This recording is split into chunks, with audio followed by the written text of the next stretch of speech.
Pinaghahandaan na ang posibleng pagbigat ng trapiko sa pagbubukas ng FIBA World Cup 2023 na sasabay sa simula ng long weekend bukas. Ang mga dadalo, pinapayuhang uwag na daw magdala ng sasakyan. May payo rin kahit sa mga hindi naman dadalo. Alamin natin sa Pagtutok Live ni Ian Cruz. Ian?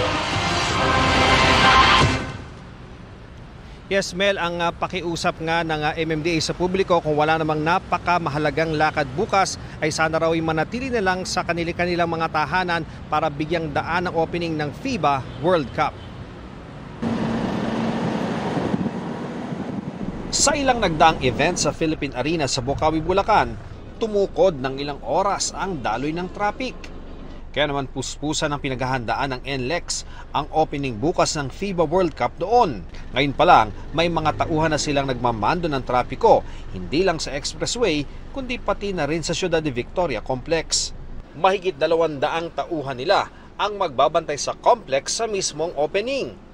Kami na rin po yung magmamanage temporarily for this event, yung mga parking areas, yung road network sa loob ng Ciudad de Victoria.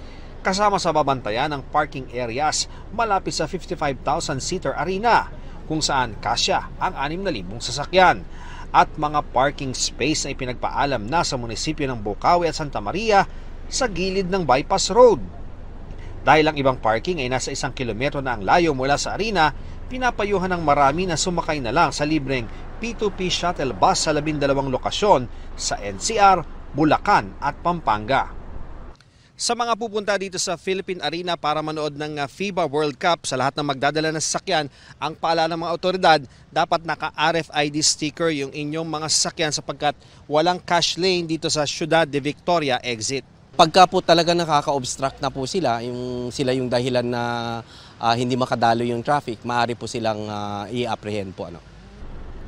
Pagpatak ng 5:30 PM bukas, wala nang papapasukin sasakyan sa complex liman sa mga VIP, delegado at ang P2P buses. Magpapatupad din ng iba-ibang oras sa track ban sa Caloocan, Valenzuela at sa May Kawayan, Marilao, Santa Maria at Bocaue sa Bulacan. Todo paghahanda na rin ng MMDA at ang 1,300 nilang tauhan na magbabantay naman sa mga kalsada bago mag-NLEX, lalo sa makipot na northbound ng EDSA Balintawak, pababa ng expressway kung saan naiimbudo ang mga sasakyan kahit sa karaniwang araw.